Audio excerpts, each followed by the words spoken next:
Buenos días, buenas tardes, buenas noches. Saludos a todos, mis hermanos, amigos, personas que les interesa el tema de la apologética, que están suscritos a este canal. Saludos a todos ustedes. Y bueno, como dice el título, vamos a estar haciendo un video análisis con preguntas y respuestas sobre el tema de con qué cuerpo resucitó Cristo. Esta es la tercera parte, aunque no se había venido haciendo la serie de videos aquí en este canal. Bueno, pueden verlo en el canal de Fran y el canal de mi hermano Francesco. Entonces, bueno, hoy vamos a continuar con la tercera parte, mostrando los argumentos que quedamos por mostrarles en los anteriores videos. Entonces, bueno, con nosotros se puede ir presentando, voy a ir presentando al hermano William Dando, mi hermano Frank y a mi hermano Francesco. Entonces, bueno, pueden abrir su micrófono y ir comenzando.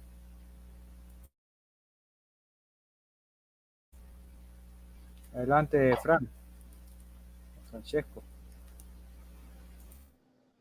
Bueno, yo me presento, o sea, saludo yo a toda la people, eh, ya bien avanzada la hora aquí en Chile, bueno, pero eso es lo complicado de ponerse de acuerdo porque hay diferentes horarios, diferentes situaciones que abordar y estamos dispuestos aquí los participantes para poder contribuir un poquito más al esclarecimiento de con qué cuerpo resucitó nuestro Señor y, por supuesto, para demostrar una vez más, añadiendo al caudal de argumentos, que no hay manera de que la mentira se oponga a esta verdad y que no le sirve a la gente de Babilonia comenzar a hablar de que uno dice algo que no dice el esclavo, etc. O sea, aquí vamos a demostrar que en realidad no hay recurso en la otra parte, en la parte de la oscuridad, y que es una falacia eso de hablar de que estamos mencionando cosas que el esclavo no aprueba. Exacto. A eso estamos aquí, para seguir aumentando el conocimiento en cuanto a la doctrina correcta de que Jesucristo resucitó en un cuerpo, en una vida espiritual, en una naturaleza diferente a la que tenía humana. Y eso que están diciendo de que nosotros estamos hablando, los apologetas, que estamos hablando en contra del esclavo, yo he venido con este pullover hoy para decir que estamos en unión todos con el esclavo. Fíjense. Todos estamos unidos, dice aquí, para que comprueben lo que vamos a decir, que estamos en unidad con el esclavo. Así claro, que esto no es la cristiandad. Así es. Bueno, saludos cordiales. Aquí estoy con mis hermanos, con D'Angelo, con Francesco y William. Esta tercera parte que hacemos el cierre, esta trilogía.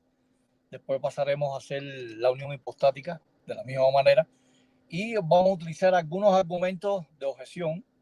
Yo voy a hacer como un distractor y nuestros hermanos van a responder.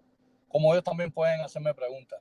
El objetivo es que los testigos de Jehová, los hermanos, que quizás no dominen este tema del cuerpo de Cristo, si Cristo resucitó con un cuerpo espiritual, un cuerpo carnal, les sirva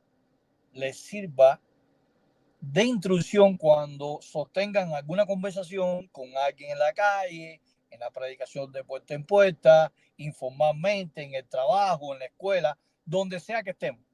El objetivo es hacer una defensa según 1 Pedro 3:15, con macedumbre, con mucho respeto, pero romper objeciones. Ese es nuestro objetivo de nuestros canales. Derribar la apostasía, derribar la herejía, la falsa enseñanza que proviene de Satanás, el diablo y estos falsos maestros. Entonces, voy a lanzar la primera pregunta. Pueden contestar, no tiene que ser necesariamente si Francesco responde primero o Dando. Ustedes van a dar su punto de vista.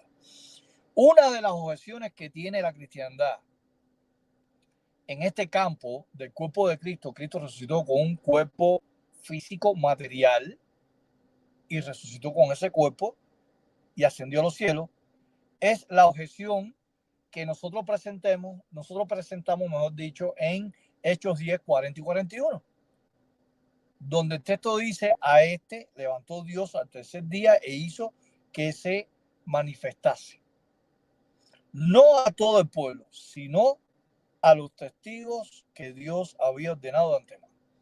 ¿Cuál es la objeción que presenta la cristiandad? Babilonia la Grande. el imperio de la religión falsa.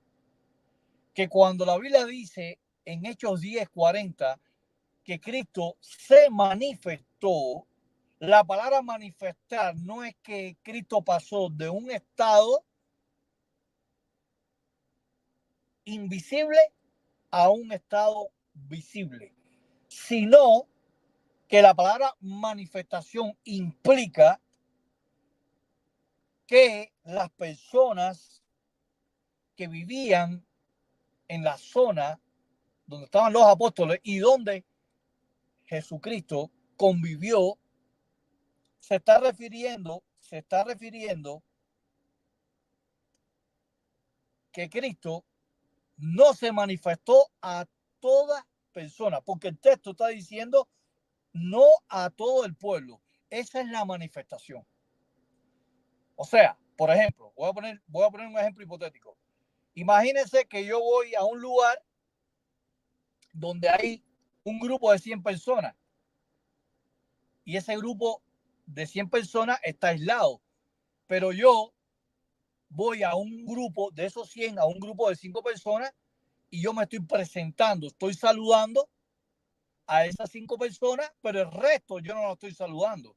Entonces Cristo se manifiesta a los apóstoles, pero no a las demás personas. Eso es lo que implica la palabra manifestación. No es que Cristo pasó de la resurrección a un cuerpo espiritual. Cristo siguió siendo carnal. Por eso que lo expliqué muy bien, para que entiendan cómo podemos responder a esta objeción. Arriba, ¿quién es el primero que me va a responder? Se quedó, que siguió siendo un cuerpo carnal, ¿no? Esa es la objeción que tú pones, ¿no? Que se manifestó y siguió que siendo la palabra manifestar no implica que pasó de lo visible, de lo invisible a lo visible, de lo inmaterial a lo material. Déjame empezar esa parte. En primera, una persona puede decir, un dirigente de un estado puede decir, me voy a manifestar al pueblo. Y esa manifestación en un discurso se manifiesta al pueblo, sea por televisión o sea en una plaza. Se están manifestando a todos los oyentes y a todos los que lo están viendo. En este caso Jesús dijo, o sea, la palabra de Dios dice que Dios fue el que hizo, fue el Padre el que hizo que Cristo se manifestara a los escogidos. No a todo el pueblo, como tú dijiste, sino a los escogidos. Esa manifestación que Dios la hizo, no Jesucristo, sino que Dios permitió que Jesucristo se hiciera visible. La palabra que se usa allí es que se hiciera visible. Por lo tanto, si se hizo que se hiciera visible, es porque era invisible. Porque si es visible no tiene que por qué decir que se haga visible. Si es visible ya es visible. No tiene que decir Dios que se hizo visible. No, es porque estaba en una situación invisible. Entonces hay un cambio a la parte visible para que los demás lo vean. A los escogidos, a los que fueron llamados para que lo vieran. Y en ese sentido estamos hablando de que en diferentes maneras Cristo dice que se aparecía. Si ya Cristo se había aparecido, que andaba visible, en el caso como dicen estas personas que dicen que Cristo resucitó en carne, entonces ya estaba aparecido, no tenía que aparecerse de nuevo. Las apariciones que hizo Jesús fue cuando Dios le permitió que esas personas lo pudieran ver una señal, porque dice que cuando él se materializaba eran señales, y es en ese sentido que estaba en un estado espiritual y materializaba cuerpo con ese poder que tenía. Esa es la respuesta. Bueno, también eso me trae a la mente lo que tú dijiste en unos vídeos pasados, Franklin, donde se va por tierra la idea supuesta de la Trinidad o del Trinitario, que pretende decir que el Señor Jesucristo nunca estuvo de una manera inmaterial, invisible, después de su resurrección, ¿cierto? Niegan su invisibilidad, su condición inmaterial, y por lo tanto atribuyen la explicación a ese texto, tal como tú dices, que sencillamente al estar solo con sus discípulos, en ese sentido se manifestó solo a ellos y no al mundo. Pero tú recuerdas esa pregunta cuando hacías la pregunta, yo no te la entendía.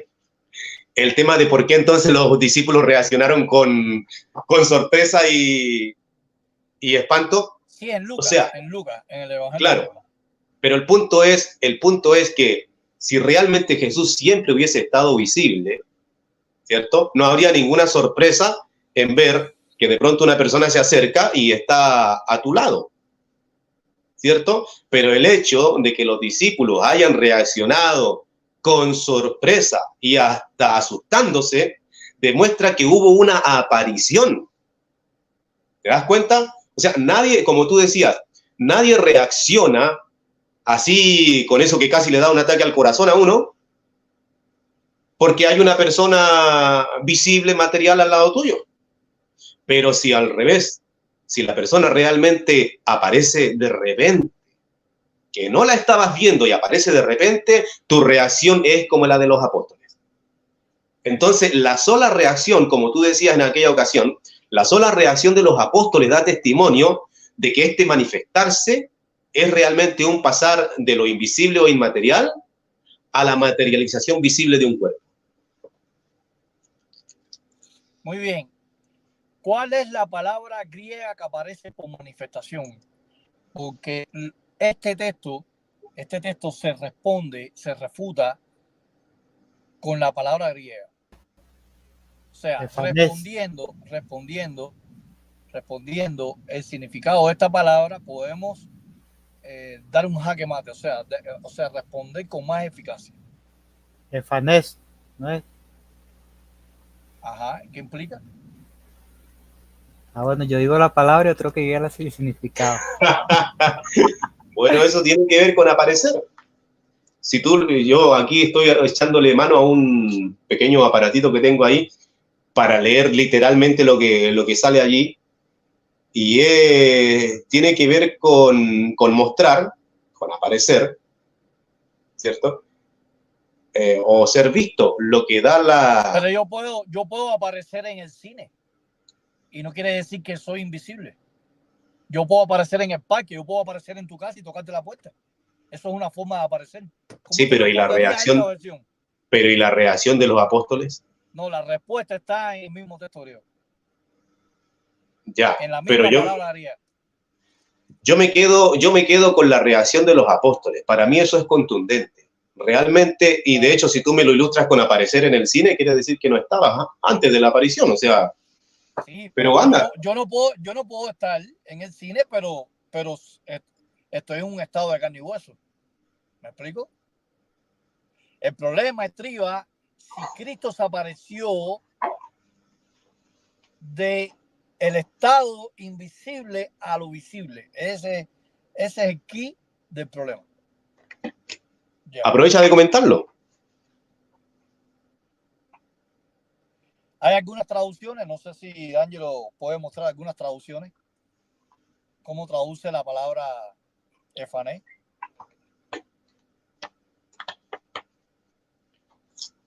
Bueno, si hay posibilidad, no sé. Pero bueno, es que lo que pasa es que como nosotros estamos comentando así, como una conversación realmente entre amigos que se encuentran, D'Angelo se va a demorar en encontrar lo que uno le pida en el momento, así es que mejor es ir hablando.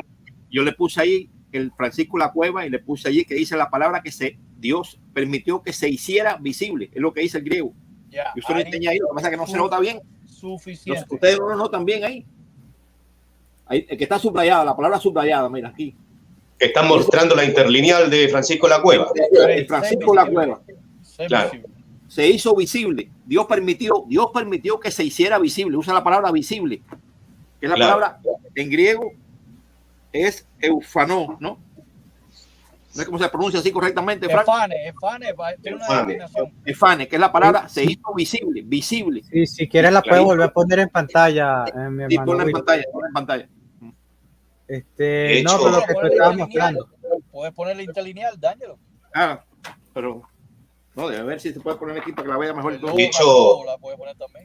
De hecho, para la gente que es de la cristiandad y está acostumbrada a ciertas palabras, le podemos... Dígame el texto. No, la que está subrayada, mira. Ajá, ese versículo es ¿qué? 10:40. Hechos 10:40. Ok. Para la gente que es de la cristiandad y está acostumbrada a ciertas palabras, uno le puede recordar algunas palabritas especiales como epifanía o teofanía. sea, cuando ellos hablan de una aparición, ¿cierto? O una manifestación de Dios, algunas veces incluso usan ese tipo de palabras para hablar de ciertos milagros dentro del catolicismo. Significa manifestación. Claro, entonces, pero siempre están usando ese tipo de palabras con respecto a manifestaciones que son como apariciones sobrenaturales. Ahí está. Muy bien. ¿Puedes poner el electrón? Vamos a ver el significado del electrón. Es 1717. Efanes. Manifestar. Claro. Ya ahí cambia la cosa. Manifestación es una cosa. Es que recordemos que en el caso de la cristiandad, o las personas que son de la cristiandad, tienden a encasillarse en una idea y como si eso, lo que están tratando, fuera el kit del asunto, la torre impenetrable, que si uno no logra entrar allí, todo lo que tú dices está mal. Y a veces no es así, porque si uno en realidad sale un ratito de ese problemita, por así decirlo, que ellos presentan, supuesto problemita, y uno aborda más el tema de manera amplia, te das cuenta que ese aparente problemita no es problema. Por ejemplo, el tema de la reacción de los apóstoles, ¿cierto? Ya. Pero también el tema de que supuestamente significaría que la resurrección espiritual sería una contraposición a una vida carnal. ¿Te acuerdas que si realmente Jesús se manifestó, pero no en una aparición, sino que se dejó ver por sus discípulos, eso significaría entonces que la resurrección espiritual que tuvo, de la cual se habla, es un cambio de actitud, un cambio de inclinación? ¿Te acuerdas que así lo asocian? El cambio de físico a espiritual. Entonces... Bueno, Jesús es el único que ha implantado esa doctrina. Claro, entonces, pero mantener esta línea de que en realidad él se hizo visible, pero no en un sentido de aparecimiento, porque siempre estuvo acá. Entonces uno se pregunta, ¿y cuál fue el cambio entonces de lo físico a lo espiritual? En una especie de inclinación, te dicen, en una tendencia a lo espiritual, pero es que eso pone a Jesucristo antes de la resurrección, en una vida aquí en la tierra, bien, con una inclinación al pecado, y no puede ser. ¿Pueden leer ahí el significado del diccionario de la lengua española? Yo ni lo veo porque sale muy pequeñito. No, pero D'Angelo lo puede leer. D'Angelo, ¿lo puedes leer, por favor? Sí, en una primera definición dice declarar, dar a conocer, usado también como pronominal. Una segunda definición es descubrir, poner a la vista, usado también como pronominal. Eso es lo que dice. Descubrir o poner a la vista. Muy bien. Mira, Frank, esta versión de Challenger, mira cómo dice, esta es una de las versiones más fuertes que hay, que tiene. ¿Pero es protestante o es católica? Esto es católica. Muy bien. Católica. Muestra la portada, muéstrala para que la vean. La portada, no es lo. Sí, mira, estoy buscando. La portada, mira aquí. Preséntala ahí. Ajá. La carátula. Muy bien. Lee ahora la Biblia. El texto dice lo siguiente, en el 40, a este Dios resucitó al tercer día y le dio la gracia de que se manifestara visiblemente. Y como es una Biblia que usa todos los manuscritos antiguos, porque tiene un aparato de notas donde pone toda la papirología, sí, todos los manuscritos y todas las cosas, hay 18 traducciones que traducen visible. Y aquí vienen las 40. Mira, aquí están en el versículo 40. Dice que todos... Menciona alguna. El aparato de notas está aquí, está en letras, en abreviatura, que está la T, la W, la V, la J, la M, la N, la K, que después, que viene aquí cuáles son el tipo de Biblia. Le voy a decir cuáles son. Le voy a decir porque es un aparato de notas que vienen todas las Biblias, vienen por abreviatura. La T, claro. Te voy a decir cuál es, te voy a decir todas, te la voy a decir todas. La T es de Taciano, dice que es la traducción de Taciano. Pero fíjate, porque son una pila. La W, vos mencionaste poquita porque son muchas. No, menciona tres. La W que está aquí abajo,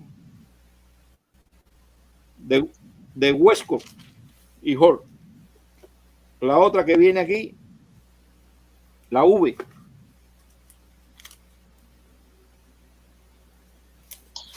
Bueno, hay, hay mucho más que decir, pero yo no sé si tú quieres hacer las preguntas o uno puede hablar algo adicional. Lo que estamos diciendo es que esa Biblia de trilingüe viene en todos los aparatos de notas y viene en 9 versiones, viene la palabra se hizo visible. Está bien, ok. Vamos a pasar a la segunda pregunta. Muy bien. ¿Querías decir algo, Francesco? Sí. Sobre Hechos 10:40. Otro texto, pero que te demuestra que resucitó y tuvo que manifestarse. Ah, dilo. Sí, que hay una manera bíblica de razonar. Por ejemplo, en 1 Corintios 15:6 se dice que después de la resurrección del Señor Jesucristo y antes de ascender a los cielos, porque saben que estuvo como 40 días acá, entonces dice que terminó por aparecerse a más de 500 hermanos. ¿Ok? Estamos hablando de 500 hermanos.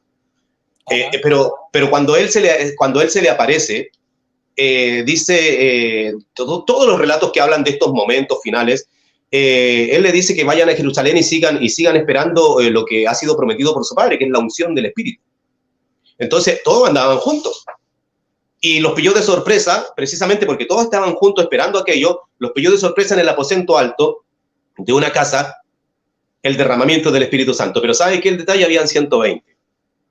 ¿Por qué? Si se le manifestó a 500, ¿por qué solo 120 estuvieron para el momento de la unción? Si Jesús les dijo a todos ellos que tenían que esperar el Espíritu. ¿Saben por qué? Porque Mateo 28:17 dice que en estos últimos momentos, cuando Jesús da la gran comisión, ¿ok? Muchos dudaban, tenían dudas. Entonces, realmente, si el Señor Jesucristo, la manifestación de él hubiese sido como le explican los trinitarios, que en realidad él siempre estuvo visible, bueno, entonces nadie dudaría porque lo hubiesen reconocido por su mismo cuerpo. Pero si 500 lo vieron y solo 120 persistieron en el lugar esperando el Espíritu Santo, ¿qué te dice eso? Mateo 28:17 te lo explica, es que muchos dudaron. Y aquí viene la gran pregunta, ¿por qué dudaban? O sea, si yo veo al Señor tal cual lo conocí, no voy a dudar. Pero si yo en realidad lo veo diferente, no lo reconozco y lo confundo, como cuando lo confundieron con el jardinero, cuando no lo reconocieron camino de Maús, cuando estaba en la orilla de la playa, etcétera, y entonces yo como que tengo unas dudas, claro, el resultado es que de los 500 que lo vieron en sus manifestaciones, solo 120 persistieron hasta el derramamiento del Espíritu Santo. Y si alguien dice que solo caían 120 en el aposento alto, bueno, sepan que Hechos 2 habla que se llenó de espíritu toda la casa. Así es que ellos no estaban allí ni en el alto ni abajo. Eso te demuestra que en realidad tenían dudas, y las únicas dudas que puede haber es porque no lo están viendo con su mismo cuerpo. Es el tema. Ok, bueno, vamos a pasar a la segunda pregunta. La segunda objeción que presentan ellos. Disculpa, una cosa nada más que iba a decir. El texto de Lucas 17:20. Sí, que sea breve. Dale. Sí, breve. Ese texto de Lucas 17:20 dice que no viene de forma observable, no viene de forma visible. Dice que él no viene llamativamente de forma visible. Usa la misma palabra que vimos ahí ahorita. Eso es lo que quería decir solamente. A fortalecer la que... Ok. Segunda pregunta. 2 de los apóstoles van a camino a Emaús. Cristo se le aparece en el camino. Y Lucas 24:16 dice que los ojos de ellos estaban velados. Esta es una objeción muy importante que ellos utilizan. Entonces, si los ojos de ellos estaban velados para que no le conociesen, pero luego, justo antes que Jesús saliera de su vista, le fueron abiertos los ojos y lo reconocieron. Entonces, por ende, la capacidad de reconocimiento de los discípulos falló. No, porque Jesús poseía un cuerpo diferente, sino porque sus ojos fueron milagrosamente velados. Y era muy oscuro. Era de madrugada. Entonces, ¿qué significa la expresión ojos velados? Implica que no lo reconocieron por su aspecto físico o porque era de noche y no había claridad, no había una visibilidad clara en el camino.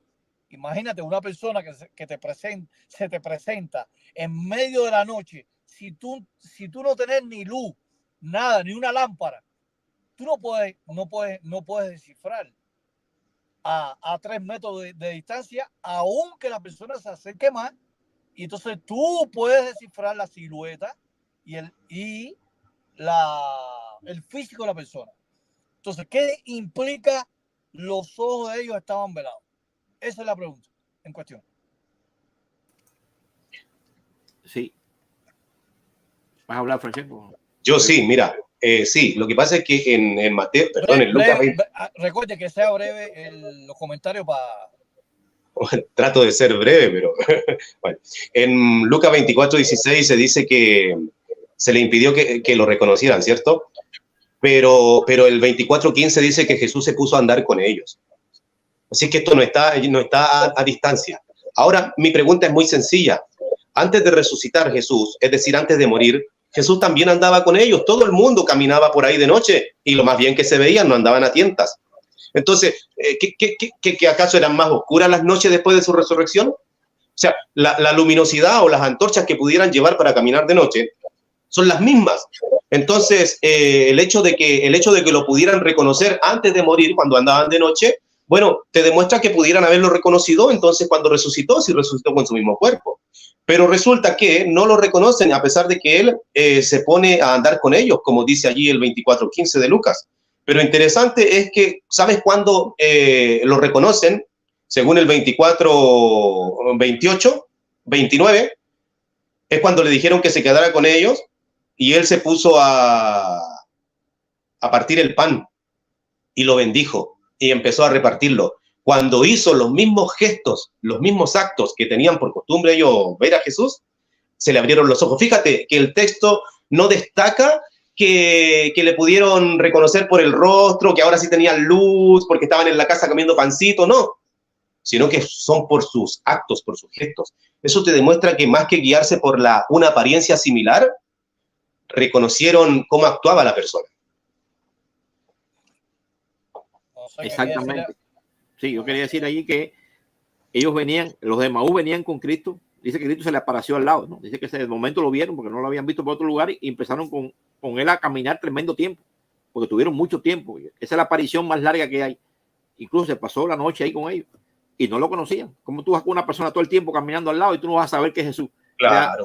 ¿Cómo tú no vas a saber que es Jesús? Entonces se dan cuenta, dice, se dan cuenta cuando él parte el pan, parece que tenía un gesto apropiado, establecido con él, que lo hacía él solo, de alguna manera que ellos identificaron. Y ahí fue cuando dice que se le abrieron los ojos. Ahí fue cuando el velo le fue quitado. ¿Ve? Eso es lo mismo que, claro, estas personas que dicen que Cristo resucitó en carne, usan el texto de María, que era de noche, cuando fue a la tumba, y como era oscuro, entonces ella no dice que no lo conoció bien porque era de noche, porque María fue de noche, pero María dice que él se volvió. Dice que él se volvió y lo vio y no lo conoció, porque dice que él se volvió y le dijo Rabón, y le dijo María. Y le dijo maestro. Y se vieron de frente y aún no lo reconocía. Lo vieron reconocer después, ya cuando al final, pero dicen ellos que era de día entonces, que por eso fue que le dijo eso, pero mentira. De primera vez que él se vira, ella no lo conoció. Y esa gente andaba con linternas, no iban a andar por la noche totalmente oscura, usaban antorchas y eso para poder ver aunque sea. Pero la respuesta está en el Lucas 24, el texto que citó Francesco, que habla claramente que él caminó con ellos mucho rato y ellos se le quitó el velo cuando él picó el pan. Ahí está. Hay una persona. Fíjate que Lucas 24:30 no dice que se les quitó el velo o que abrieron los ojos gracias a las lámparas cuando estaban reclinados en la mesa. En la mesa hay lámparas. Y no se le abrieron los ojos gracias a las lámparas, sino gracias a verlo, partir el pan, bendecirlo y repartirlo. Y fíjate, y luego desapareció, dice el texto. ¿Qué te dice eso? Que son apariciones y desapariciones en cuerpo materializado. Exactamente. Hay una persona del chat que me está preguntando, directamente me preguntó que a dónde estaba, que Cristo no viene de forma, que es que hay una luna. El texto viene en Lucas 17:20, el texto que yo cité anteriormente, que no viene de forma visible, llamativamente observable. Sí, muy bien. Pregunta B. ellos dicen que la palabra griega que aparece ahí en la palabra velados, la palabra griega no implica que Cristo, o sea, que los apóstoles no hayan reconocido a Cristo. En el sentido, ¿cuál es la palabra griega? Para ojos velados. ¿Cuál es la palabra griega? Podemos sacar provecho a la palabra griega que aparece ahí en Lucas 24:16 para destruir más esta objeción. Mira, antes de hablar de eso de la palabra griega, yo tengo una manera de ser particular. O sea, desde el mío punto de vista, cuando ya una objeción se refutó, si uno consciente que te pongan como una objeción adicional de algo que ya está refutado, entonces pareciera como que entonces no lo refutaste y necesitas refutar esto otro. Es como darle vida a algo que ya murió. El argumento ya murió. Entonces, yo, si alguien me dice, ya, pero ¿y la palabra griega? Yo le digo, oye, ya te demostré con que no lo reconocieron por las lámparas, sino por sus acciones.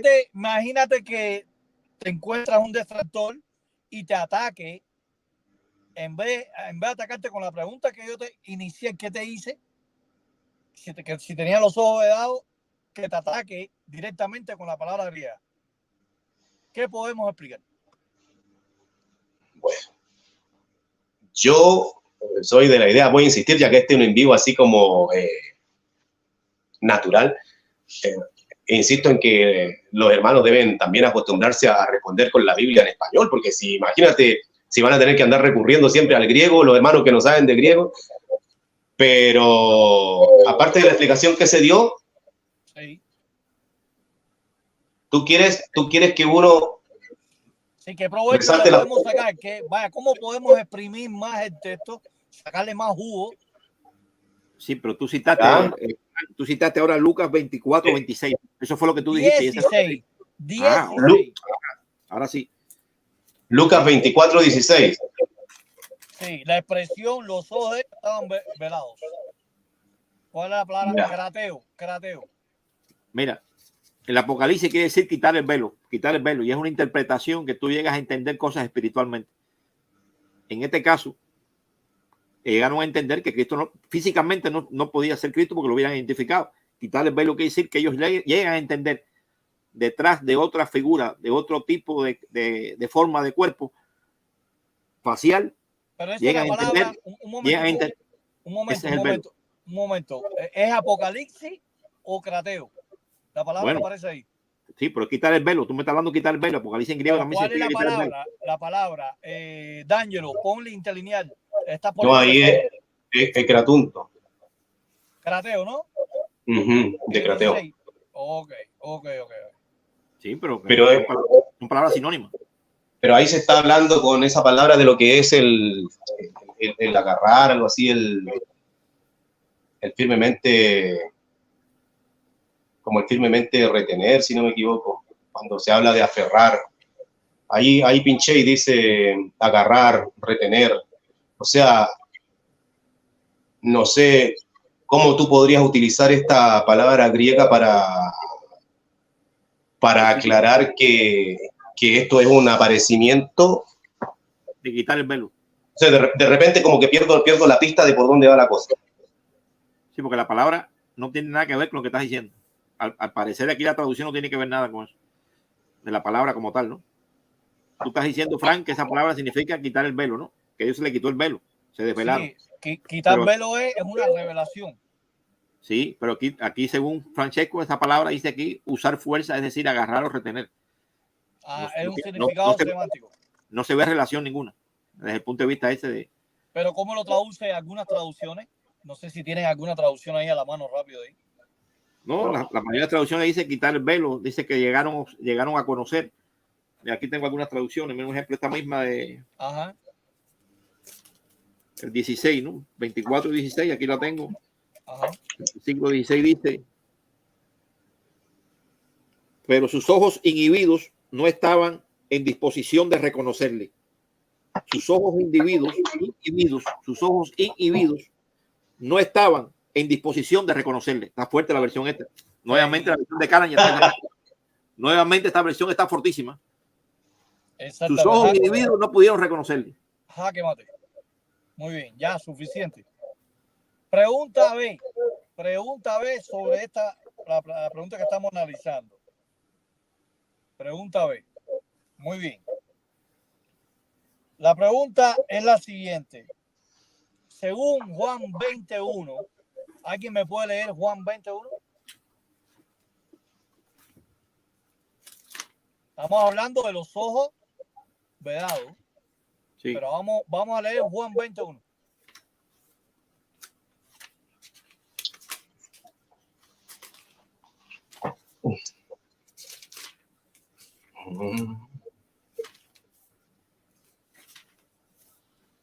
Dice, el primer día de la semana, al amanecer estaba todavía, estando oscuro todavía, María Magdalena vino al monumento y vio la losa quitada del monumento. Muy bien. Muy bien. Entonces, ellos dicen que una de las formas que María no reconoció a Jesús era que era muy oscuro. Era muy oscuro. Esa es una objeción que presentan ellos. Es posible que el sol, o sea, ellos dicen que el sol todavía no se había levantado completamente, haciéndose difícil que ella viera perfectamente. ¿Qué pueden decir sobre ese texto? Bueno, el problema es que la oscuridad, ella no estaba totalmente oscura, porque si fue ahí y para caminar y llegar hasta ahí, ellos venían con antorcha, ellos no venían así sin ver nada, ¿no? Y de qué manera Cristo no va a estar. Él no estaba escondiéndose. Cristo no se escondía. Otra objeción. Sí, otra objeción es que María estaba involucrada en llanto y que probablemente oscureció su visión. Versículos 11 y 13. Se está complicando la cosa. No, el problema es que no está complicado cuando hay otros contextos que ya citamos. Porque fíjate que aquí es una forma que ellos están dándole vuelta. Este es el caso de María. Ya hablamos de los dos discípulos que iban a camino de Maús. Sí, yo sé que es el caso de María, pero es que tú no puedes dividir un caso de una persona con otro. Si aquel no lo conocieron estando un rato caminando con ellos, porque María ahora va a reconocerlo rápido y ahora vas a usar el argumento que estaba oscuro. Es una forma de evadir un texto que estaba claro con un texto aquí que tú quieres ponerlo de otro lado cuando hay un texto que se te va a contradecir la Biblia. No, yo soy el detractor. Yo sé que tú estás como en este momento como un católico hablando. Yo no le tengo mucha paciencia a los detractores, entonces si te comportas como un detractor, tampoco tengo mucha paciencia si escucho preguntas un poco extrañas. Ahí estás en contradicción con el texto de Lucas que se habló claro, entonces estás poniendo un texto, en vez de armonizarlo con el otro que está claro, entonces busca oscurecer aquel que está claro y hay una contradicción para ti. Aparte de eso, hay otros textos más donde no lo conocían. Acuérdate cuando él estaba en la playa, que fue a comer, que estaba haciendo un pescado, que estaban pescando, le dijo, oye, ustedes son pescadores de hombres y no de peces. Y él estaba haciendo desayuno. Muy bien. ¿Y qué dijeron los apóstoles? ¿Qué dijeron los apóstoles? Dijeron, oye, no lo conocemos, pero ni le vamos a preguntar, porque tantas veces le hemos tratado de dudar de él, de que no es él. No vamos ni a preguntarle. Eso dijeron. Ni vamos ni a preguntarle. Debe ser el mismo que nos está haciendo. Pero fíjense qué objeción más absurda decir que como María estaba en llanto, no pudo reconocer. Y yo a veces yo he orado y una persona que está frente a mí y yo la veo clara, aunque llore. ¿Me entiendes? Aunque llore, tú puedes reconocer a una persona. ¿Me explico? Sí, claro. Ajá. No, lo que pasa con esto también es que son como preguntas muy rebuscadas que tiene la cristiandad, porque exacto. En primer lugar entendemos que María fue, me parece que aquí incluso dice María vino temprano. Entonces estamos hablando del día, de cuando comienza un día. Lo que pasa es que todavía era la oscuridad de la madrugada, pero estamos hablando del inicio de un día. Por lo tanto, en algún momento tiene que despuntar el alba, ¿cierto? Entonces, exacto. Es que ellos piensan que la oscuridad se mantiene como que en realidad nunca aclarara, nunca amaneciera. Fíjate que María, esta cuando llegó a la tumba, dice allí que vio la tumba vacía, y en el versículo 2, fíjate lo que ocurre, dice, de modo que corrió y vino a Simón Pedro y al otro discípulo, a quien le tenía cariño Jesús, y les dijo, o sea, María no solo va muy de mañana, cuando todavía está oscuro, a la tumba, sino que lo que se demora en llegar, ve, luego se demora en volver, porque vuelve a decirle a los apóstoles lo que vio, luego vuelven de nuevo. Entonces tú me dices que me vas a decir que todavía no amanece. O sea, que todavía están en oscuridad, ¿no será como mucho? O sea, entonces ya a este momento de todo el trayecto de ir, volver y entonces ir de nuevo, ya naturalmente tienes la luz. Por lo tanto, después ocurre toda una situación de nuevo donde ella ve al supuesto hortelano, jardinero, lo ve. Muy bien, hasta ahí, hasta ahí. Ahora voy a hacer la tercera pregunta. Basado en Juan 20:15, dice que lo confundieron con el jardinero. ¿Cuál es la objeción que presenta la cristiandad? Ellos dicen que quizás su atuendo, su indumentaria, cuando digo indumentaria me estoy refiriendo al estilo, la forma de vestir de los judíos, era similar al de jardinero o vigilante que usaría. Le voy a responder la pregunta. Eso se responde con el versículo 14. Eso se responde con el versículo 14, que el versículo 14 dice que María estaba de espalda y de momento ella se vira, dice, volviéndose atrás y ve a Jesús. Dice que ve a Jesús de pie y no sabía que era Jesús. Dice que ve a Jesús. Fíjate, el texto dice, aquí Juan comenta de que ella vio a Jesús, o sea, que lo miró. Sí, no, lo miró. Ella lo miró, pero dice que no lo conoció. Pero no lo conoció porque la indumentaria era similar. Pero dice que lo vio, dice que vio a Jesús. Claro, dice si vio a Jesús, ¿cómo se vio a Jesús y no lo conoció? Y vio a Jesús. ¿Qué hace un jardinero? Un jardinero trabaja, ¿cierto? ¿Cierto? Un jardinero se agacha, corta, carga. ¿Qué hacían los judíos? ¿Qué hacían los judíos para trabajar? ¿Por qué usaban siempre una especie como de paño también aquí colgando? Porque se levantaban eso que parece falda, se la levantaban, la ponían tipo pantalón corto, y para que no volviera esa falda al suelo se la amarraban con el cinto que siempre andaban colgando. Por lo tanto, este jardinero, que no era el jardinero, si realmente fue confundido con el jardinero, muy probablemente tenía la ropa atada arriba, como cuando trabaja un jardinero. O sea que María vio a alguien en estilo jardineando, y a pesar de tener los pies vistosos, ¿sabes qué? María no les ve las marcas en los pies. Es que no se hace trabajo en Israel sin subirse la vestimenta. Entonces aquí, si tú estás confundiendo a alguien con el jardinero, es porque debe tener la vestimenta arriba, amarrada. Y dime tú, si María le ve las marcas en los pies, de ninguna manera lo confundiría. Quiere decir que cuando vio al supuesto jardinero con la falda arremangada, no le vio ninguna marca en los pies y por eso lo confundió. No era el mismo cuerpo. Ella vio a una persona, pero incluso si se le podían ver los pies, no tenía las marcas. Y por eso no sé si el relato diga que después María haya visto las marcas, que se le haya mostrado a Jesús, pero yo aquí, de buenas a primeras, mirando, no veo que María lo haya reconocido por las marcas. Por esa razón lo confundió, porque no era el mismo cuerpo. Y con el ir, venir y volver a ir, ya, amigos míos, ya aclaró, o sea, ya no me hagan eterna el amanecer. Los de Maús tampoco no lo vieron disfrazado. Andaba con ellos caminando y él no le vieron las marcas tampoco, que tuvieron más tiempo con él.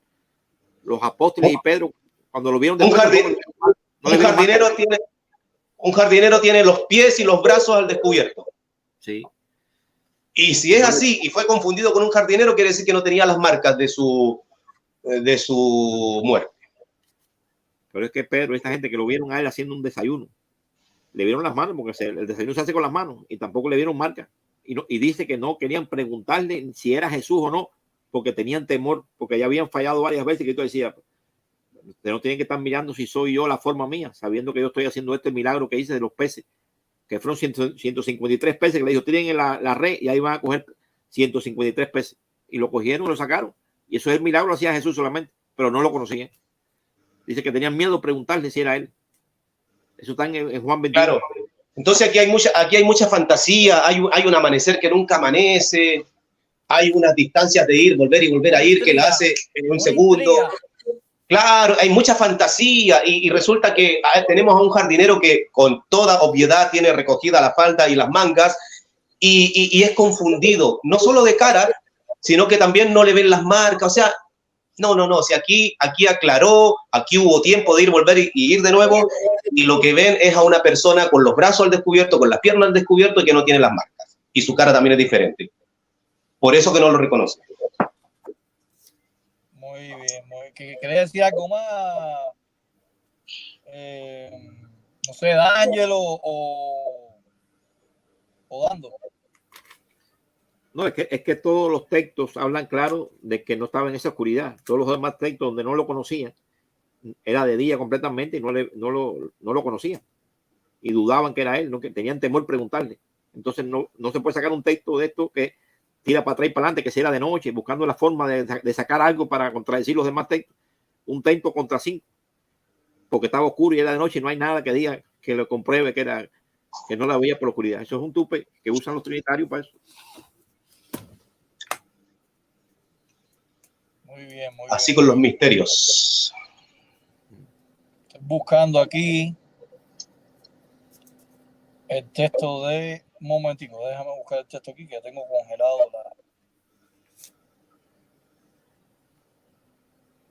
Un momentico, rápido. Vamos para la cuarta pregunta. Muy bien.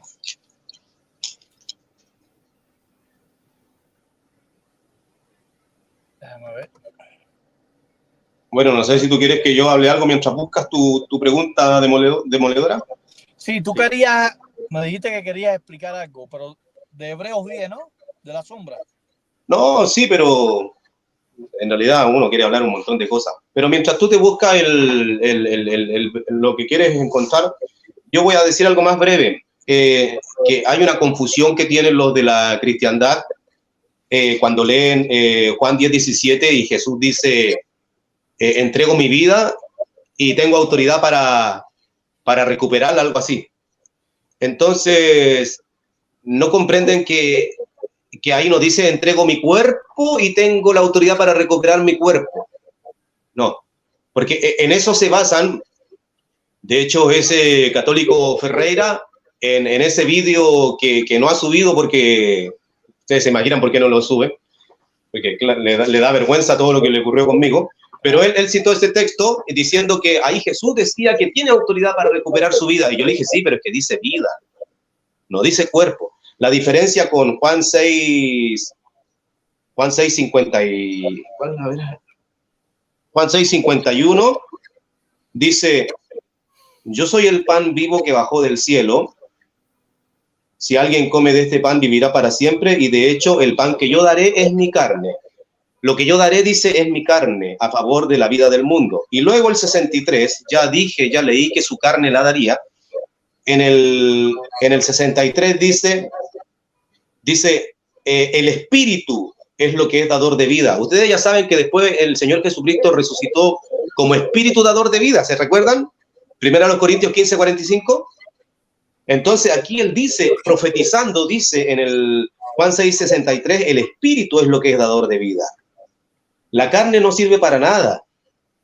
Entonces cuando Jesús recupera su vida, dice claramente que recupera su vida, no la carne. No la carne, porque es el espíritu lo que da vida. Pero algunos entienden, como ese católico, entiende que porque Jesús dice que va a recuperar su vida, lo que recupera es el cuerpo. Palabras totalmente diferentes. Sí, mira, Fran, yo también voy a hacer un texto solamente, voy a citar, que está en Juan 21:12, que ya había hablado de él ahorita. Mira lo que dice aquí los apóstoles. Dice que cuando ven a Cristo que lo está invitando a almorzar, y ya era de mañana, dice que ninguno de los apóstoles discípulos se atrevía a interrogarle. Ninguno se atrevía a preguntarle, ni osaba decir ¿tú quién eres? ¿Viste? Dice que ninguno, ¿por qué Juan escribe eso aquí? Que ninguno de los discípulos se atrevía a preguntarle, ¿tú quién eres? ¿Por qué esa pregunta? Porque nadie se atrevía a preguntarle, ¿tú quién eres? Porque dudaban de algo. No era la cara de él. ¿Tú quién eres? Y entonces, y después decía, pero sabiendo que era Jesús, entonces vino Jesús y tomó el pan de ellos y lo repartió. Pero ellos decían, no se atrevían a preguntarle, ¿tú quién eres? Porque ya otras veces Jesús vino también en formas diferentes y él dijo, no te dan cuenta por lo que yo estoy haciendo, ¿no? ¿Tú quién eres? Igual que en el texto de Mateo 28:13 que dice que dudaban que cuando él asciende a los cielos, dice, aún ascendiendo, dice que ellos dudaban de si era él, porque no lo vi, físicamente no lo reconocían. Ese es el punto ahí. Si Jesús resucitó con el mismo cuerpo, hay un texto que diga que en el relato que él salió de la tumba, o que diga más o menos así, y saliendo de la tumba, y saliendo del sepulcro. No lo dice. Para entender que ese cuerpo que estaba tendido se sentó, se paró y caminó hacia afuera, ¿hay algún texto que diga que él salió de la tumba, salió del sepulcro? Dios es muy sabio y no puso ese texto porque no, eso no fue así. Exactamente. Entonces ese cuerpo no se levantó. Ese cuerpo no fue recuperado. Jesús dijo que iba a recuperar la vida, no el cuerpo que daría, porque él necesitaba ser espíritu dador de vida. Y la carne no servía para nada, porque la carne se sacrifica y desaparecen ese tipo de cuerpos. Yo le explicaría diciendo que no resucitó un cuerpo de naturaleza terrestre, sino resucitó un cuerpo de naturaleza espiritual. O sea, que resucitó a la vida. Lo que resucitó, sí resucitó, pero ¿qué resucitó? La vida de él, la identidad como persona, pero nada que tiene que ver con la naturaleza terrestre. Muy bien. Ya. Vamos a la cuarta pregunta. Está basado en Hebreos 10:5.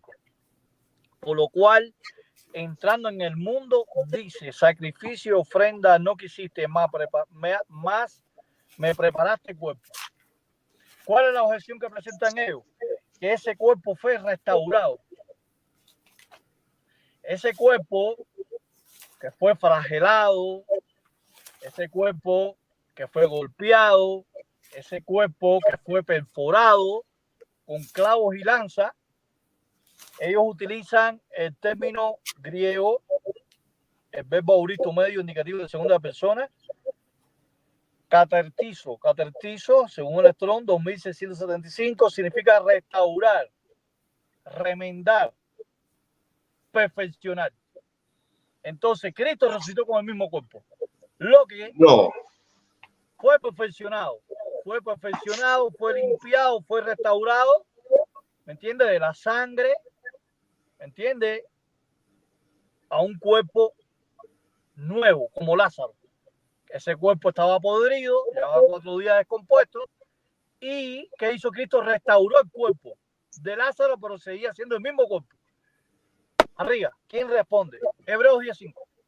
Bueno, yo lo respondo. ¿Sabes qué? Lo que pasa es que si bien es cierto que la gente de la cristiandad puede hacer ese tipo de argumentación tan extraña, por no catalogarlo de otra manera, la verdad es que Hebreos 10:5 está hablando del cuerpo preparado antes de que se sacrificara, no después de su resurrección.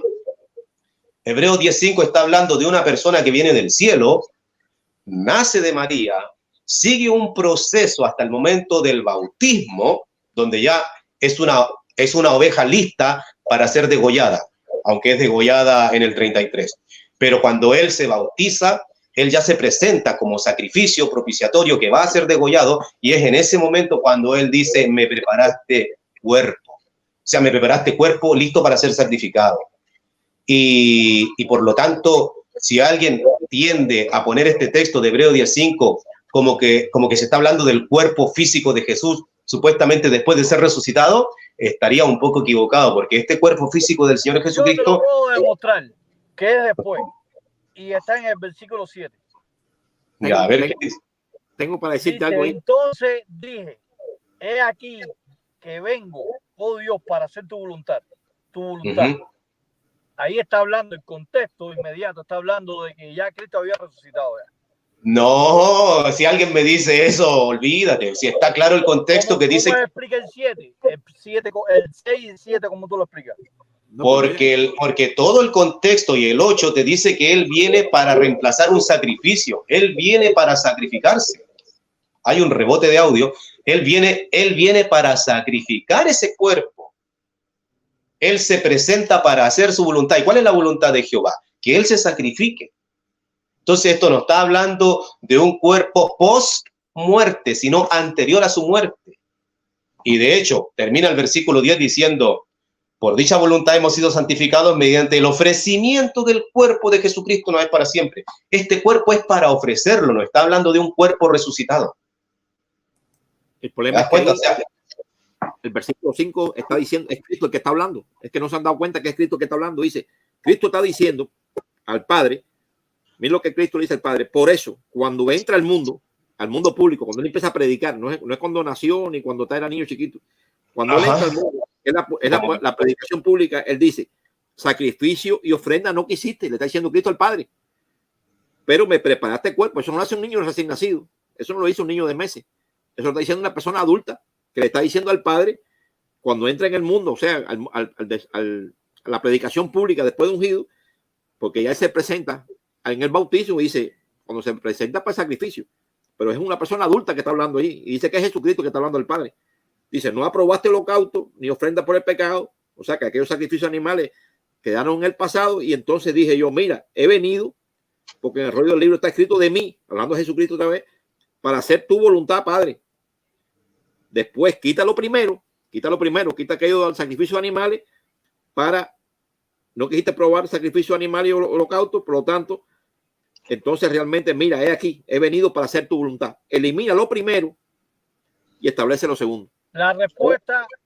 Lo segundo es, pero déjame acabar. Lo segundo es el sacrificio de Cristo como sacrificaba a los animales. Aquello quedó en el pasado, sacrificios animales, y no quedaba animal ninguno, se quemaban. En algunos casos, ¿no? Algunas ofrendas. Y en este caso, Cristo también quitó lo primero, que fue aquello, y estableció lo segundo, el sacrificio eterno de Cristo, que también fue desintegrado el cuerpo, igual que los animales. Y no hay otra. Muy bien. En Hebreos 10:5 está la respuesta, porque fíjense, ahí aparece el verbo eisehomai, que significa entrar, llegar. Y esto lo uno a lo que está afirmando Francesco. ¿Por qué razón? Porque este verbo es un verbo presente de ponente medio, pasivo. Participio, es un participio. Hay un punto de partida. O sea, ese cuerpo no pudo haber sido preparado después de la resurrección. Porque fíjate que el texto está diciendo, por lo cual entrando en el mundo. ¿Verdad? Y ahí aparece la palabra cosmos. O sea, ¿de qué manera entró Cristo al mundo? Mediante el nacimiento virginal de María. Por lo cual, entrando hacia, y ahí está la preposición eis, que rige un acusativo, que es el complemento directo, el acusativo. Y hey significa adentro, entrar. Exacto. ¿Me entiendes? Movimiento. Entonces, ¿cómo Cristo, si Cristo resucita, es que sale? No puede, el eis indica que Cristo entra al mundo mediante un cuerpo preparado por el Padre. ¿Me explico? Ese cuerpo estuvo totalmente preparado cuando entra al momento del bautismo. Ya realmente, porque antes de eso no estaba preparado. Es cierto que hubo todo un proceso, el nacimiento de María y todo, pero entonces él llega al punto del bautismo y de hecho estas palabras perfectamente pueden haber sido oradas, porque Lucas 3:27, si no me equivoco, por allí, dice que él cuando es bautizado, él ora. Y seguramente estas palabras son las que él dice cuando él ora. Dice, mira, no quisiste sacrificio según la ley, pero aquí he venido para hacer tu voluntad. Entonces, en ese momento, él entra en el mundo como Mesías. Y como tú destacas, es al momento de la entrada en que se habla de un cuerpo preparado y no al momento de la salida. Entonces, este texto no estaría hablando de la resurrección. Claro, está hablando de la entrada del cuerpo. Sí. Entendiendo como cuerpo la persona, no hay un cuerpo pero solo. Fíjense, vamos al 5 de nuevo, vamos al 5, vamos a leer el 4, un momentico. Mira, en el 4 dice, porque la sangre de los toros y de los machos cabríos no puede quitar los pecados. Muy bien, ahora viene el 5. Por lo cual ahí está una conjunción, ¿me entienden? Una conjunción que rige un nominativo, por lo cual entrando, Cristo entra, pero ¿cómo Cristo entra? ¿Viene del cielo con un cuerpo?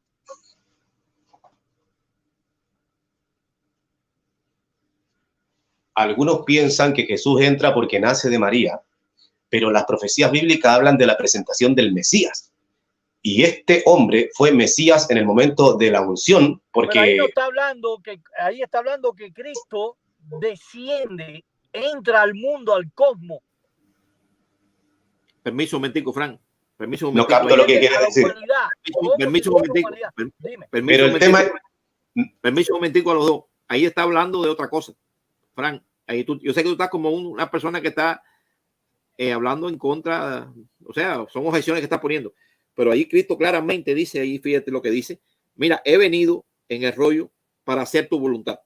Y es el momento que el Padre le dice, este es mi hijo, yo te he aprobado. Si le dice que yo te he aprobado, es porque es el momento de la aprobación. Él no estaba para ese tipo de sacrificio, porque es una presentación del Mesías como sacrificio. Ahora, tú si eres el Mesías, entonces yo sí te apruebo. Ahora que te estoy aprobando, ahora que te has presentado, porque he visto tu recorrido tras los 30 años, y ese recorrido de los 30 años ha sido de fe a una persona que no ha cometido errores. Por lo tanto, estás listo y yo te apruebo para ser sacrificado. Es hoy cuando yo te digo eso. No fue antes. No fue cuando él vino aquí a la tierra como un niño chiquito. Era como un adulto a los 30 años cuando se presenta ahí. Sí, un permisito ahí para saludar están 21 personas conectadas. Quiero saludar también a las personas que están conectadas, como por ejemplo a Claudia, a Henry, a Esteban, a Giovanni, a Kravi, a Kenger. Un saludo a todos ustedes, a Antonio Beltrán, a Juan Carlos, a Moisés Barrientos. Un saludo a todas las personas que están conectadas, al Trueno, y que aún no han comentado. Bueno, compartan, denle like. Y recuerden que cuando lo compartan, compártanlo con personas que realmente les interesa aprender estos temas, ¿ok? Bueno, disculpen la interrupción y me había desaparecido un momento, no sé si me estaban llamando pidiéndome que compartiera algo, me disculpan. Pueden seguir adelante. Pero vamos a esperar que Francesco se presente. Parece que fue a buscar algo. Sí.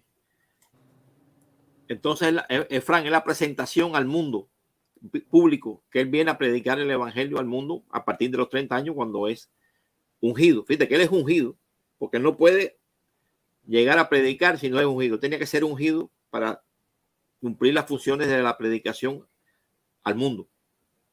Él no estaba predicando al mundo antes de los 30 años. Entonces, que dice que a partir de ahí es que es ungido, y ese espíritu de la unción era para predicar las buenas nuevas. Con el texto que cita en Lucas 4:16, donde él dice que yo fui ungido para predicar las buenas nuevas, para libertar a los presos, para libertar a la gente. Para eso fue ungido él, para la predicación y hacer la voluntad de Dios de ese tipo de manera, haciendo la voluntad de Dios para la predicación del reino, que era lo fundamental que él venía. Muy bien. Yo espero que ya se ha agotado todas las preguntas. No sé si Francesco quiere cerrar con algún argumento expresivo o un argumento nuevo para nuestros hermanos. No sé si él, para cerrar con un broche de oro ya. No tienes el audio puesto, Francesco. Por eso muevo la boca, que me desactivan el micrófono. Mala onda el moderador. Oye, no sé, mira, ¿puedo hacer una relación de textos? Porque acuérdate que antes de que entráramos al en vivo, Williams dijo que tenía algo que aportar del diccionario de Vine, ¿sí? Y junto con eso, yo quisiera presentar unos cuantos textos para que el auditorio los meditara. Voy a cerrar el micrófono de ustedes. Gracias. Williams. Voy a citar lo que dice este diccionario Vine, que armoniza con el Perspicacia tomo 1 la palabra cuerpo. Nos atacan a nosotros diciendo que cuerpo, en algunos casos, no en todos, pero hay casos que en la Biblia mencionan la palabra cuerpo como todo el ser, como la persona completa. Eso es lo que dice este diccionario. Lo voy a leer literalmente lo que dice lo mismo que el Perspicacia, para que vean que no hay contradicción con lo que decimos y lo que dijo Valera hace unos días atrás, porque están atacándonos con ese detalle. Dice aquí soma, cuerpo, es el cuerpo en un todo, es el instrumento de la vida. O sea, que usa la palabra cuerpo unido a la vida. No es la vida aparte del cuerpo, como el cuerpo fuera una cosa material sin vida. No, dice que el cuerpo es el todo y es el instrumento de la vida. Tanto es así en el hombre viviente como en el muerto. También el muerto es un soma. ¿Ves? En los dos casos. Son un cuerpo muerto y un cuerpo vivo. Si está vivo es porque tiene la vida interna y se considera cuerpo. Se le puede llamar cuerpo. Ahora bien, la palabra clave. Dice aquí, en algunas ocasiones la palabra se usa por un sinédoque. Sinédoque. ¿Te cuesta la palabra? Sinédoque. En algunas ocasiones la palabra se usa por sinédoque para significar al hombre completo. Y usa allí el texto de Mateo 5:29 y de Mateo 6:22, donde se dice allí que Jesucristo habla que es mejor quitarse un ojo o quitarse un brazo, porque es mejor entrar al cielo, como está hablando ahí en Patos Ungidos, que no entrar completo, ¿no? Y también dice que el ojo es la luz el ojo dice que es la luz del cuerpo. ¿Cómo el ojo va a ser la luz del cuerpo? Entonces el cuerpo tiene entendimiento, entonces el cuerpo tiene sabiduría, porque si el ojo es parte del cuerpo, este ojo espiritual, no está hablando del ojo físico, dice que el ojo tuyo ve, que dice que alumbra todo el cuerpo, como diciendo que esa es la sabiduría, es el ojo del entendimiento lo que está hablando ahí. Entonces esto está hablando de que la palabra cuerpos está identificado también a la inteligencia, al razonamiento y a la sabiduría, que sí que incluye la palabra cuerpo a todo este sistema, estos ingredientes que tiene. Por eso que esta obra de Vine coincide con el Perspicacia, que mira lo que dice, para que vean que si estamos unidos al esclavo, porque están diciendo que estamos en contra del esclavo. Mira lo que dice el esclavo aquí, mira lo que dice el esclavo aquí. Esto está en la palabra cuerpo, página 608. Mira lo que dice. Los cuerpos físicos se componen de diferentes clases de carne con su fuerza física. O sea, los diferentes cuerpos físicos, mira lo que dice el esclavo, se componen de diferentes clases de carne con su fuerza física. O sea que el cuerpo incluye la fuerza física, que es el hálito de vida. Es lo que le da la fuerza vital. Es el espíritu que nosotros decimos, el espíritu humano, el espíritu del hombre, ¿no? Que incluye no solamente cuerpo, sino esa fuerza de vida. Por lo tanto, el esclavo está en armonía, que eso, lo que resucita, no es la naturaleza terrestre, sino es la vida que hay en la persona, esas cosas que se ha cultivado a través de la... Cristo cultivó cualidades espirituales desde que fue creado y las siguió cultivando aquí en la tierra. Ese cultivo de sus cualidades espirituales, que es ese espíritu que él entrega, en ese sentido, esa vida que él vivió, eso es lo que resucita, esa vida, esa identidad de vida, nada que tiene que ver con un cuerpo terrestre. No, esa naturaleza terrestre se quedó y resucita a una naturaleza espiritual con esa identidad, con ese cultivo de espiritual, que es lo que resucita. Eso es lo que quería decirle. Aunque se use cuerpo como sinécdoque, ¿cierto? Para representar una parte por el todo. Que de hecho, los ejemplos que citaste llegan al punto de hacer sinécdoque con un ojo y con un brazo, o sea, a ese punto, ¿cierto? Sí. Yo quiero leer unos textos, si alguien quiere también buscarlos sería ideal, sería primero los Corintios 3:16, porque cuando hace unos vídeos atrás yo hablé de Juan 2:19, expliqué que la palabra cuerpo está siendo utilizada para representar a la persona completa, pero a algunos quizás les cueste entenderlo, entonces, bueno, sé que puede ser un tema difícil, pero es la persona completa, de manera que cuando uno dice que el cuerpo derribado es levantado, se está diciendo que la persona derribada es levantada. Y sabemos, por lo tanto, por otros versículos, que esa persona, al ser levantada, tiene un cuerpo diferente. Pero para hablar del tema de la sinécdoque y cosas por el estilo, quiero leerles primero a los Corintios 3:16, donde, resaltando la idea clave, dice, ustedes son el templo. Ustedes son el templo. Y luego dice el 17, si alguien destruye el templo, el cual son ustedes, entonces hemos visto que templo es como metáfora de cuerpo, pero dice, esos son ustedes. No es algo de ustedes, sino esos son ustedes. ¿Ok? Luego voy a leer primero a los Corintios 6:19, donde dice que no saben que el cuerpo que ustedes son es el templo. Entonces, el templo, dígase cuerpo, es la persona o las personas. Entonces, cuando se destruye el templo, cuando se derriba el templo, se derriba a la persona. Seguimos con otro ejemplo, segunda a los Corintios 6:16 y 17. Segunda a los Corintios, no sigan en la primera. Segunda a los Corintios 6:16 dice, ¿y qué acuerdo tiene el templo de Dios con los ídolos? En el fondo le está diciendo a los hermanos ungidos, ¿y qué tienen que ver ustedes con los ídolos? Y sin embargo se usa la palabra templo. Porque dice el 6, segunda a los Corintios 6:16, nosotros somos templo. Entonces el templo, que es sinónimo de cuerpo, por así decirlo, sinónimo de cuerpo, es la persona. Luego el 17 dice, por lo tanto, sálganse de entre ellos y sepárense. Naturalmente aquí el apóstol no está diciendo que su cuerpo se salga de entre ellos, que su cuerpo se separe, no, le está dando la orientación a las personas. Las personas son templo, que es utilizado como metáfora de cuerpo. Entonces, cuando hablamos de templo o cuerpo, está hablándose para representar a la persona completa. De tal manera que si alguien destruye el templo o cuerpo, está destruyendo a la persona. Y obviamente Dios dice que no se complace en ello. Y el último texto que voy a citar es 1 Corintios 6:14. ¿Ya? 1 Corintios 6:14, que es contextual a los primeros textos que leí. Y ahí dice, fíjense bien, 1 Corintios 6:14, dice, pero así como Dios levantó al Señor, Dios no levantó un cuerpo literal solito.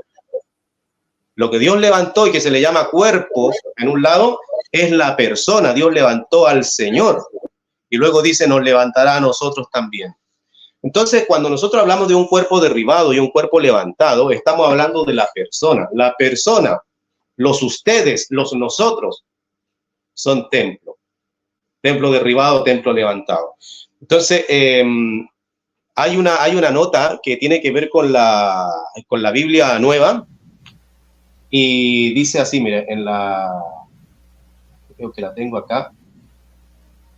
La nota es un poquito larga. ¿Alguien tiene la nota ahí de la Biblia de Juan 2:19? Juan 2:19, ¿alguien la tiene a la mano o no? Porque yo la tengo. Fran, ¿tiene la Biblia ahí? La estaba citando. A ver. O D'Angelo. Aquí la encontré. Mira. Nosotros sabemos que hay un cambio de cuerpo con el Señor. Eso está claro, y con los ungidos también. Porque en el caso del Señor Jesucristo, el cuerpo desaparece, ¿cierto? Y Él viene a la vida cuando Él se mira a sí mismo, porque Él estuvo muerto, está totalmente transformado a su condición anterior. Pero el tema aquí, ¿cómo lo dice el esclavo en la nota de Juan 2:19? Donde dice, derriben este templo y en 3 días lo levantaré. Solo Juan registra estas palabras de Jesús. Hay un rebote, viejo. Solo Juan registra estas palabras de Jesús. Los judíos pensaron que se refería al templo de Herodes. Los enemigos de Jesús tergiversaron estas palabras y las usaron contra él en su juicio. Pero como se ve en Juan 2:21, Jesús hablaba en sentido figurado, y ojo acá, atención, dice, estaba comparando su futura muerte y resurrección, no la muerte de su cuerpo y la resurrección de su cuerpo. ¿Ven cómo lo explica el esclavo? La de la persona, su futura muerte y resurrección. ¿Se dan cuenta? La persona muriendo, la persona resucitando. Dice entonces, Jesús hablaba en sentido figurado, estaba comparando su futura muerte y resurrección con la demolición y reconstrucción del templo. Aunque dijo, lo levantaré, las escrituras muestran con claridad que fue Dios quien lo resucitó. Después de haber sido ejecutado, él, no solamente su cuerpo, él, la persona, después de haber sido ejecutado, estamos siempre centrándonos en la persona, y al tercer día resucitado, como leí recién el texto que Jehová resucitó al Señor, no el cuerpo meramente. Entonces, después de haber sido ejecutado y al tercer día resucitado, Jesús, la persona, recibe otro cuerpo. ¿Se dan cuenta la nota de Juan 2:19? Está centrándose en la persona. La persona efectivamente tiene un cambio de cuerpo, pero como está escrito, aunque dice cuerpo, se está refiriendo a la persona. Es el cuerpo derribado, es la persona derribada, el cuerpo levantado es la persona levantada. Por eso que yo digo que es sinécdoque. Dice, no fue un cuerpo hecho por manos humanas como el templo de Jerusalén, sino uno espiritual hecho por el Padre. En las Escrituras no es raro que se use de manera figurada la idea de un templo o de una parte de él para aplicársela a personas. Y después se citan textos de ejemplos de ese tema. Pero si ustedes se dan cuenta, el esclavo fiel y prudente, cuando explica en la nota Juan 2:19, no habla del mero cuerpo, habla de la persona. Por eso, hermanos, cuando ustedes lean Juan 2:19, aunque vean la palabra cuerpo, entiendan que deben leer allí persona. Derriben esta persona y esta persona yo la levantaré, dice en el sentido porque él tiene autoridad para recuperar su vida. Entonces no se está derribando un mero cuerpo ni levantando un cuerpo. Si vamos a decir que se derriba un cuerpo y se levanta un cuerpo, debemos entenderlo por persona. Por persona, así lo explica Esclavo, centrándose en la persona. O sea que para los que creen que uno está diciendo algo un poco fuera de contexto, creo que una vez más se le ha demostrado que no es así. Y los textos que cité de los Corintios, oye, demuestran que el templo es el ustedes, es el nosotros, por así decirlo, ¿ya? Y se está hablando de las personas, no meramente de un cuerpo así a secas, derribado, y un cuerpo a secas levantado, como si la persona no sufriera muerte y resurrección. La persona sufre la transformación cuando la persona es derribada, cuando la persona es levantada, aunque esté escrito cuerpo, porque es sinécdoque. Bueno, eso. Déjame decir un detalle ahí, ya rápido. Cuando muchos nos atacan diciendo que decimos que el cuerpo de Jesús fue disuelto o desintegrado por el Padre. Ajá. Y piensan que nosotros también hablamos de transformación al mismo tiempo. Si un cuerpo es desintegrado y llevado a átomos, como fue el cuerpo de Jesús, desintegrado, esas partículas no se toman para la nueva naturaleza celestial. Esas Exacto. partículas quedaron eternamente como el sacrificio eterno que queda aquí en la tierra. ¿Por qué queda en la tierra? Porque el velo del templo simbolizaba la carne de él. El velo del templo de Jerusalén, que era una sombra, dice, de la carne de Cristo, dice Hebreos capítulo 10, versículo 19 al 20. Dice que representaba la carne de Jesús que queda aquí en la tierra. No asciende a los cielos, como yo vi ahora ahí en el chat una persona que dijo, pero Cristo no se presentó entonces en esa ofrenda de muerte en los cielos. No, la ofrenda fue aquí en la tierra. La ofrenda fue, el velo representaba la carne de Jesús, no el cuerpo en el sentido pleno, sino dice la carne. O sea que carne es la naturaleza terrestre, y entonces esas partículas quedaron desintegradas, esos átomos Jehová no lo tomó, sino que quedaron ahí y tomó material nuevo. Ese es el cambio, por eso que se llama la transformación. Es un cambio de forma. La palabra metamorfosis, que es la que se usa allí, que es transformación, son tres palabras combinadas. Cambio de estado de forma. O sea, hay un cambio en la forma, en el morfe. La naturaleza ya no es terrestre. Él cambia a una naturaleza celestial, pero no usando las mismas partículas antiguas. Y lo que resucita es la vida, como dice Romanos 14:9, que no dice que resucitó en carne, sino que dice que resucitó a la vida. Resucitó a la vida, es lo que resucita. La vida que él tenía vuelve, pero en otra naturaleza. Entonces las partículas quedaron disueltas para siempre. Eso quedó para siempre allí y eso no se toma. La transformación significa que él cambia de forma, cambia a otro estado, y eso es la transformación. lo físico no se hizo espiritual. O sea, lo físico, la carne, no se hizo espiritual. Claro. Sino lo físico cambió a lo espiritual. Cambió. Esa es la transformación. Hay un cambio. La persona sufre una transformación. Y la vida, exactamente, la vida dejó de existir porque él murió. Pero dice Romanos 14:9 que volvió a vivir. Eso es lo que resucita. La persona, su vida, su identidad espiritual, lo que había cultivado en su vida pasada, tanto celestial como terrenal, porque él resucitó como un ser que con todo el recorrido que tenía de su conocimiento pasado. Porque dice que recordó en su bautismo, recordó la vida anterior que tenía. Eso es lo que resucita. No nada terrestre de lo que él poseía en carne. Oye, acaban de hacer una pregunta ahí que la publicó el moderador, la voy a responder. Ya vimos cómo el esclavo maneja Juan 2:19, demostrando que la persona es la que muere y la persona es la que es levantada con un cambio de cuerpo, dígase transformación. Y tú acabas de explicar, William. Estamos en unidad con el esclavo. Estamos en unidad con el esclavo. No estamos en contra del esclavo, estamos en unidad con el esclavo. Tú acabas de explicar, William, que el cuerpo físico no es utilizado al disolverse como si sus átomos fueran para hacer un cuerpo espiritual, no. Lo que pasa es que Juan 2:19 está utilizando la palabra cuerpo para referirse a la persona. Entonces, cuando hablemos de cuerpo, entiendan en Juan 2:19 que estamos hablando de la persona. Así que este cuerpo, cuando es disuelto, ¿cierto? Cuando es disuelto, la persona pierde su cuerpo físico. Y la persona, o el cuerpo, por así decirlo, porque está representando a la persona, es transformada en un nuevo cuerpo, sin necesidad de que se usen los elementos constituyentes del cuerpo físico, porque Dios le da un cuerpo nuevo. Y para el hermanito que preguntó, ¿pero por qué tú dices que es sinécdoque? Porque si no fuera sinécdoque, hermano, estaríamos hablando una estupidez tan grande, estaríamos hablando que solo murió el cuerpo literal, y que solo resucitó el cuerpo literal, y que el Señor Jesucristo no dio la vida por usted, que la persona del Señor nunca murió por usted. ¿Se da cuenta el tremendo error de tomar en Juan 2:19 que como si solamente el cuerpo murió? Cuerpo allí es sinónimo de persona, es la persona la que murió. Si usted entiende que es solamente el cuerpo de lo que se está hablando así a secas, usted estaría diciendo que el Señor Jesucristo no murió ni resucitó. Debe entender cuerpo por persona. Cuerpo allí es persona. A eso le llamamos sinécdoque, que una parte está siendo utilizada para hablar del todo de la persona. Bueno, ya creo que está muy redicho, así que... Eso fue lo que leímos en el Viine, en el diccionario Viine, y lo que leímos en el Perspicacia, que hay una armonía de esta palabra que acaba de decir la sinécdoque.